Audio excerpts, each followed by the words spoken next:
Muy buenas lunas, yo soy Inari Flor y te doy la bienvenida a Churigua. Esta noche, en nuestra cuarta recopilación de la tercera temporada, vas a escuchar las leyendas de La monja de la catedral, El flautista de Hamelin, El diablo de Jersey y La bestia de Jbadan. Y recuerda que la noche aguarda por ti.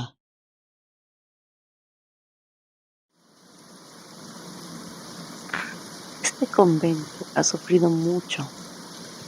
Hace algunos años fui testigo de una tragedia que estoy segura que se irá y dejará huellas hasta la posteridad. Me llamo Inés. Ese era mi nombre antes de convertirme en monja. Y ahora te he de contar la triste historia de Beatriz. Hace algunos años, a mediados del ahora siglo anterior, en el siglo XIX, Beatriz era muy hermosa. Ambas éramos de familias acaudaladas. Pero ella anhelaba saber y tenía una buena educación. En aquel entonces, según llegamos a platicar, no había nadie que fuera digno de su corazón, tras lo cual sus padres aceptaron de buena gana que se convirtiera en monja. Sus padres donaron a la orden una suma importante de su fortuna, a manera de dote. Los primeros días fueron movidos. Nos conocimos puesto que entramos el mismo día a servir a Dios. Poco a poco nos hicimos de la rutina, limpieza, rezos, misas. Tareas como bordar, tejer, cocinar eran de acuerdo a las destrezas de cada una de nosotras y a las que la Madre Superiora nos pidiera elaborar. Los estudios, la lectura, el conocimiento de las lenguas clásicas se nos era permitido a toda aquella que así lo deseara, siempre y cuando esto no repercutiera en nuestras tareas diarias y en nuestra devoción. Cuando ya éramos unas monjas, ya consagradas y hechas a la vida en el convento, pasó algo que sacudió nuestras vidas como si Dios mismo nos pusiera a prueba. Por conflictos en el país y la invasión de tropas francesas en 1864, el caos se desató a causa de unas batallas libradas en otros puntos de nuestro estado. Como una de las tantas repercusiones, cerraron nuestro convento, quedando en la más grande incertidumbre y solo con la alternativa de volver a nuestros hogares. Algunas hermanas lograron escapar y refugiarse en otros conventos de forma temporal o incluso mudarse a otros conventos en otras ciudades, aunque en los traslados corrían riesgo de ser interceptadas por las tropas francesas. Nosotras optamos por regresar a nuestros hogares, resguardarnos con nuestras familias y esperar que el convento se reabriera con noticias sobre el futuro de nuestra orden. Al llegar Beatriz, se encontró con algo inverosímil. Su madre había muerto. Su padre se encontraba en la ruina y muy enfermo, usando el dinero que le quedaba para mantenerse, pagar los gastos del galeno que lo atendía y para comida. Cuando Beatriz llegó, se dedicó de lleno a cuidarlo, dándole una alegría al verla y tenerla consigo hasta que fuera hora de que se reuniera con Dios. El dinero que quedaba apenas era suficiente para comer. De alguna forma, habíamos sido instruidas a adaptarnos a la austeridad, pero al no tener dinero suficiente para un entierro digno, pidió dinero prestado y al no encontrar forma alguna, hipotecó la casa.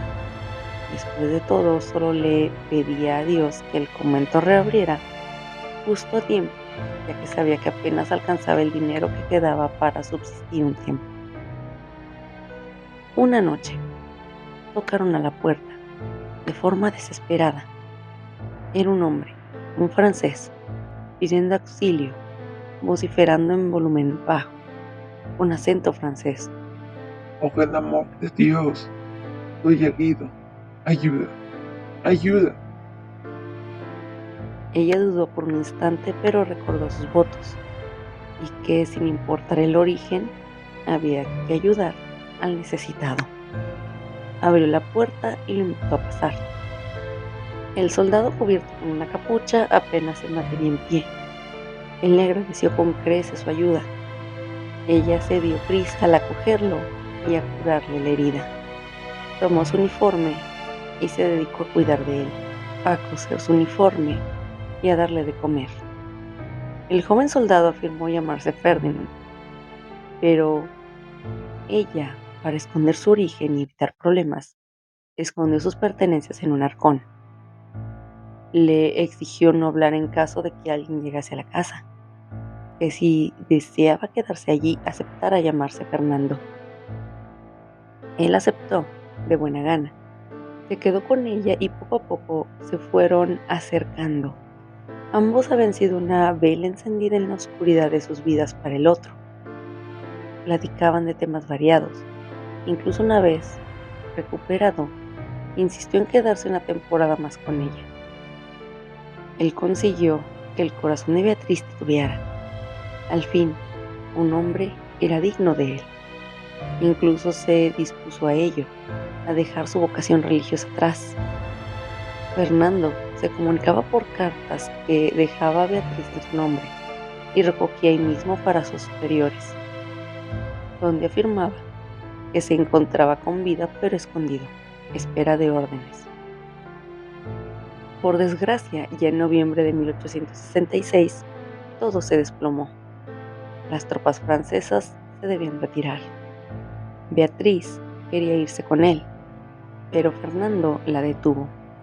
Dijo que debían ser cautelosos y que él debía irse, pero que buscaría una forma de volver con ella, que mientras siguiera con su vida, pero siempre dispuesta y lista para irse con él. El convento, con grandes cambios en sus instalaciones, al fin reabrió. Poco a poco nosotros regresamos al convento. Algunas pidieron quedarse donde estaban, otras se fueron de misioneras y pese a que éramos menos, nos ajustamos a las nuevas exigencias y a nuestras vidas, sin mencionar que ahora las dos compartíamos dormitorio. Beatriz y yo nos reencontramos. Pasamos días poniéndonos al corriente con lo ocurrido en estos años. Me contó de Fernando y de cómo guardaba su regreso. Todas las mañanas y noches rezaba por él, pero sin respuesta alguna. Él sabía dónde estaría ella para mandarle una carta, pero no había nada. Así que cada luna llena, como la de aquella noche que se conocieron, subía al campanario, viendo al occidente, esperando su regreso. Pasaron las semanas y los meses, y la escuchaba en cada luna llena salir de la cama, tomar la lámpara e irse al campanario muy temprano, antes del gallo. La escuchaba llegar hasta que un día ya no la escuché más volver. A veces los designios de Dios tienden a ser crueles, pero solo Él sabe por qué. Quizás no le pareció verse abandonado por Beatriz y decidió castigarlos a ambos. Esa mañana, Beatriz fue encontrada muerta a las puertas de la catedral. Desconozco si fue por voluntad propia o por desfallecer al cansancio, pero al buscar razones, preferí callar, pero me arrepentí tanto de haberlo hecho. Les pedí a mis hermanos ayuda para investigar qué ocurrió. Y según me contaron, varios soldados franceses que abandonaron Durango fueron hechos prisioneros y fusilados. Ahora entendía todo. Beatriz esperaba a alguien que ya no volvería, por más que ellos se amasen.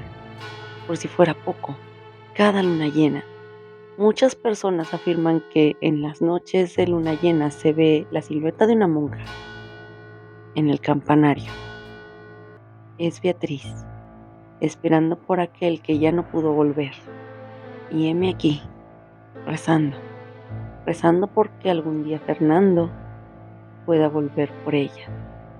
Algo que ya no pudieron lograr en vida.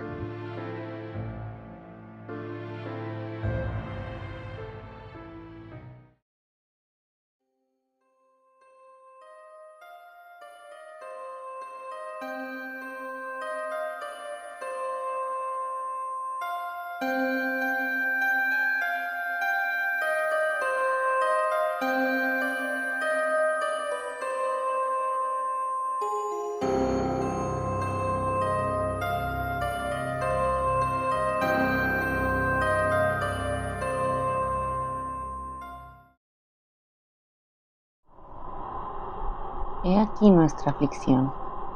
Hace apenas unos meses pasó algo inverosímil que ha marcado nuestra ciudad para siempre. Esto ocurrió el día de San Pedro y San Pablo de 1234, año de nuestro Señor.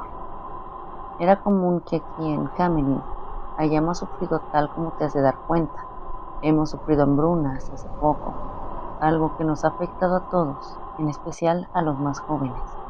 Los buhoneros y algunos juglares para muchos de nosotros son nuestra única fuente de noticias, incluyendo lo más necesario, las guerras, invasiones que ya después de todo, nada o casi nada más allá de nuestras vidas. Hasta que un día, un hombre con una flauta y un traje de colores llamativos llegó a nuestro pueblo. Llegó tocando su flauta. Se sentó en la plaza principal de Hamelin. Varios jóvenes disfrutaban de su música. Se quedaban allí. Y algunos de nosotros disfrutábamos de igual manera. Poco a poco se hizo costumbre. Un espacio en el día para escuchar sus pláticas tras unas cuantas interpretaciones. Los jóvenes escuchando atentos. Parece adrede. Cuando los de más edad nos acercábamos, cambiaba el tema de conversación. Los jóvenes, cada uno, hacía lo mismo. Tarareaban su música y cuando preguntábamos de qué hablaban, nos contestaban. De muchas cosas. De las guerras, de las ciudades más allá de Hamelin, de los reyes, pero nunca detalle de la postura a algo en concreto que pudiera describir lo que el flautista pensaba. Hasta que, justamente, el día de San Pedro y San Pablo, fue cuando, entre el tumulto y las festividades, contábamos con el flautista, hasta que simplemente vimos a 130 jóvenes, todos vestidos con capuchas blancas. Salieron en hilera, mientras que el flautista tocaba y se marchaba, sin decir adiós, como si estuviesen en un trance hipnótico que solamente ellos entendían y nosotros desconocíamos. No hubo un anuncio, no hubo un porqué real a nadie, a ninguna familia. Solo supimos que partieron, ya que algunas personas los vieron partir tras él. El resto de nosotros solo nos encontramos preparándonos para las celebraciones, preparando comida, fiestas, los rezos, pero no reparábamos en su ausencia hasta que en misa lo notamos. Ese día se vio opacado por la angustia. La comida más suculenta se enfriaba y si se comía, había tristeza, ya que no hubo una despedida ni un adiós, solo ausencia. Supusimos un peligro, salimos en su busca, pero nada, ni un rastro. Así seguimos semana tras semana, sin rastro. Según escuchamos por los pocos testigos, algunos niños y algunos mayores que en ese momento estaban tan enfermos que no podían salir de casa, pasaron por un camino. Esa calle, como el único indicio de su desaparición, le llamamos Bungelosensbrach, la cual pedimos silencio, no música, no baile, y como parte de nuestro dolor, elaboramos un vitral para nunca olvidar. Desconocemos su paradero, pero sabemos que, en definitiva, sea donde se fueron, esperamos que hayan tenido una buena vida y si Dios los llamó a su lado, al menos les haya dado la oportunidad de no sufrir. ¿Qué crees que les haya pasado? ¿A dónde los habrá llevado el flautista? Ese es el más grande dolor de nuestra querida ciudad.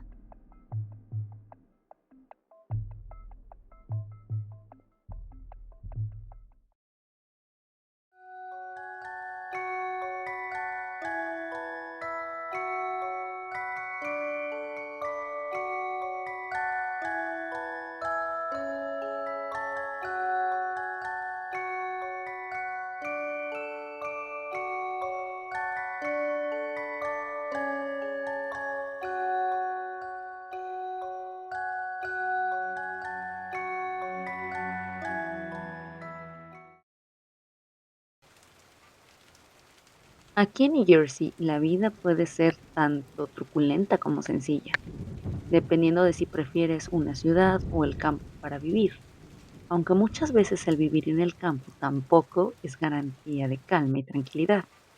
Soy de Pine Barrens, de una granja, donde la dedicación al campo y al trabajo diario es el día a día. Y en la mía en particular, criamos pollos. Las rutinas se llevan a cabo para mantener en óptimas condiciones, alimentarlos, limpiar las áreas, la temperatura adecuada en su interior, sin mencionar los deberes del hogar y los estudios. Recuerdo al estar en casa, siempre me pudo más la dedicación por limpiar mis cosas, mantenerlas en orden. A veces teníamos problemas con tejones, baches y zorros que podían acechar nuestra propiedad y acabar con los pollos, algo que nos hacía contar con Smart, nuestro perro, un pastor belga que nos alertaba cada vez que llegaba alguien a la propiedad. Hubo un momento en el cual los ataques nocturnos se hicieron tan frecuentes que papá entrenó a Smart para que montara guardia en donde resguardábamos a los pollos.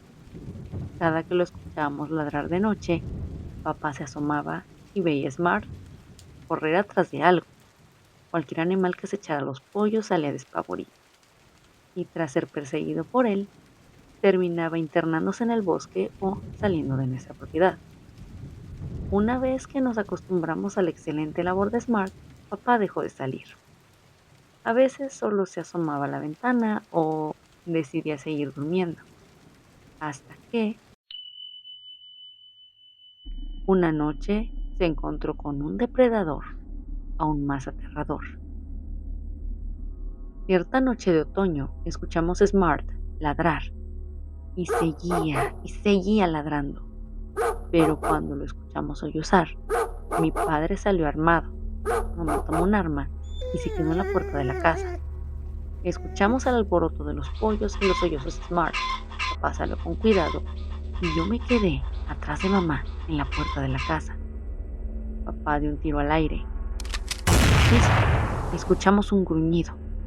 Algo de gran tamaño salió volando. No podíamos creer lo que vimos. Smart estaba en la puerta del granero, herido, pero con vida. Una vez papá vio que no había peligro, salimos en su auxilio. Tomamos unas frazadas, subió Smart al auto y fue en busca del veterinario.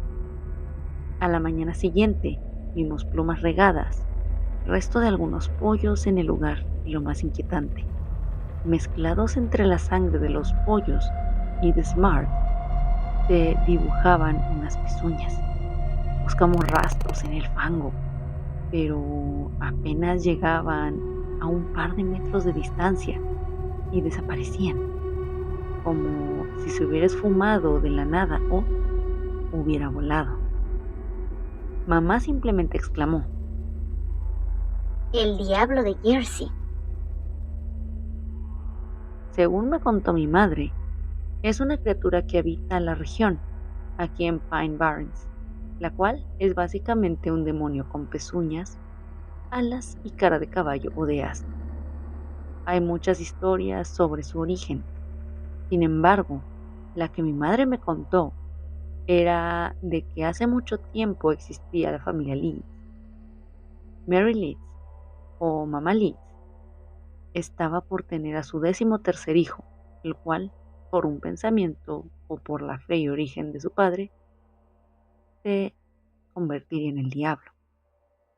Poco después de nacer, ocurrió su transformación, tras la cual salió volando y dejando su hogar atrás, estando destinado a quedarse aquí en Pine Barrens, atacando animales y algunos desafortunados que se internan en el bosque, en especial a altas horas de la noche o en tiempos de clima intempestivos. Smart se recuperó. Sin embargo, ya no fue el mismo. Siguió defendiendo nuestro hogar de animales y depredadores. Sin embargo, había noches que escuchábamos gruñidos y que él salía corriendo, rascando la puerta, pidiendo entrar, dando paso a que a las mañanas siguientes viéramos que faltaban algunos pollos y las huellas de pezuñas en el lugar. Me llama la atención que lleve siglos sobrevolando el lugar, y si no fuera porque esa noche yo también lo vi volar, no hubiera creído en absoluto que existía, hasta que lo vi. Aunque muchas personas no me creyeron, yo sé lo que vi. ¿Y tú qué opinas? ¿El diablo de Jersey es real o fue producto de mi imaginación?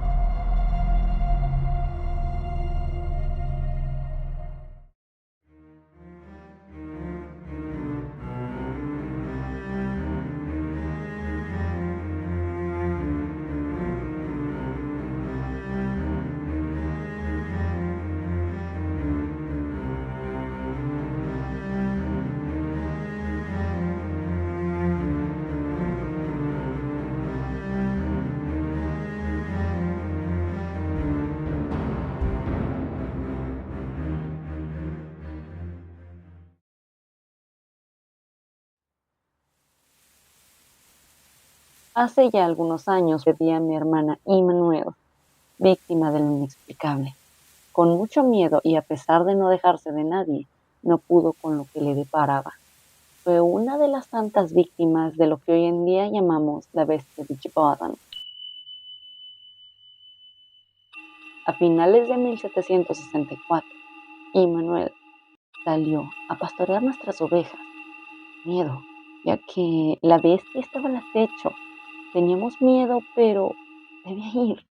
Cada día, desde el primer ataque, era el temor que fuéramos los siguientes. Y justo cuando empezábamos a ver que se hacía tarde, Immanuel no llegaba, fue cuando supusimos lo peor. Ella iba acompañada de un pastor, un chico apenas un año menor que ella llamado Pierre. Llegó con su padre, diciendo que un lobo enorme, con pelaje gris, con franjas negras, atacó a Immanuel. Mientras era atacada, él huyó, sin mirar atrás. Según acordaron ambos, se protegerían y si uno de ellos era atacado, el otro debía escapar, sin dudarlo, sin mirar atrás y llevar las malas noticias a las familias. Al día siguiente fueron por su cuerpo.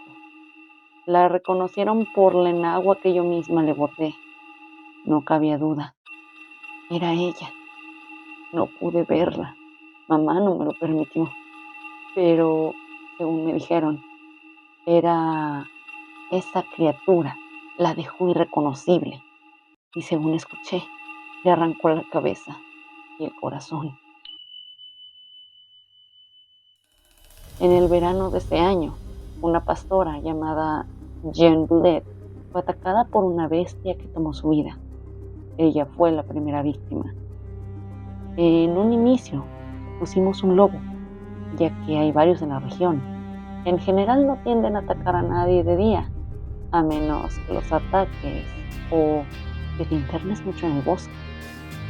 Muchos decían que la descripción más que un lobo debía ser una bestia. Así obtuvo su nombre. Se organizaron grupos y batidas para dar con él. Hasta un grupo de la Guardia de Su Majestad. Pero nada. Acabaron con lobos, pero seguimos con miedo. La bestia sigue afectando. Muchos murieron. Los nombres se acumulaban en una enorme lista que entre los letrados, las autoridades y hasta las parroquias acumulaban, sin un final que estuviese por llegar. Que para 1765, uno de los arcabuceros del rey mató a un lobo e incluso lo llevaron a Versalles. Estábamos felices de que al fin podíamos salir sin temor. Los ataques habían quitado, pero la paz nos duró poco, ya que unos meses después hubo más ataques. Ya era una tarea sumamente deplorable, declarar una nueva víctima y además de eso recoger sus restos que se encontraban en un estado tan deplorable que ni el gusto de verlo por última vez en su ataúd se permitía. Así vivimos en temor, en el miedo. Cada que alguien salía, lo encomendábamos a Dios, rezábamos antes de salir y al volver agradecíamos que estuviéramos con vida, ya que, como bien intuyes, fui la encargada de pastorear una vez los ataques de la bestia habían terminado. Al igual que Immanuel, me acompañaba Piaf, y tras el regreso de los ataques, hicimos el mismo acuerdo. Sea quien fuera la víctima, debíamos huir, sin titubear, sin mirar atrás, para avisar a la familia de la desgracia. Nuestra decepción era tal que no entendíamos cómo supuestamente habían atrapado a la bestia y los ataques seguían. ¿Atraparon a la bestia correcta? ¿Acaso hay otra u otras? Y claro está, las batidas continuaban y las víctimas cayendo por igual. Hasta que en 1767, acompañada de Pierre, salimos a pastorear, pero al volver escuchamos sonidos viniendo de entre los árboles. Intentamos protegernos lo mejor que pudimos, ya que no sabíamos dónde estaba. Creíamos haber escuchado un lobo, pero al mirar con más detenimiento lo vimos. No era un lobo, era una bestia.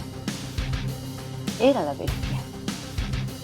Se posó en dos patas hábilmente, saltó y apenas tuvimos tiempo de reaccionar. Acabó con una oveja y se abalanzó sobre Pia. En ese momento corrí con todas mis fuerzas, sin titubear, sin mirar atrás. Pese a escuchar los gritos de dolor y agonizantes de Pia, me llenaban los ojos de lágrimas, pero corrí y fui directo a casa. Les dije lo que vi y con compañía de mi padre salimos a casa de Pia para comunicarles las malas noticias. Poco después del ataque y funeral de Pia, el marqués Dachy organizó una batida y Jean Chistel, un campesino de nuestra comunidad y bien conocido por su buen manejo de las armas que después en la casa, fue quien acabó con la bestia en las laderas de Montmajour. Como estoy tan segura, pues porque una vez muerto el ejemplar, igual que al que describieron como un can enorme, sin definirse si era un perro o un lobo, pero que según dijeron, en sus entrañas había restos humanos. Claro está, no querían cometer el mismo error y darnos una falsa alegría de nueva cuenta. Lástima que tomó tanto tiempo para que al fin acabaran con la criatura. ¿Cuántas víctimas hubo? ¿Cuántos lobos y cuántas personas inocentes murieron por su causa? Ahora llegó la paz al fin, pero es una paz vacía, sin aquellos seres queridos que, sin ser culpables, sin deberla ni temerla, fueron las peores víctimas.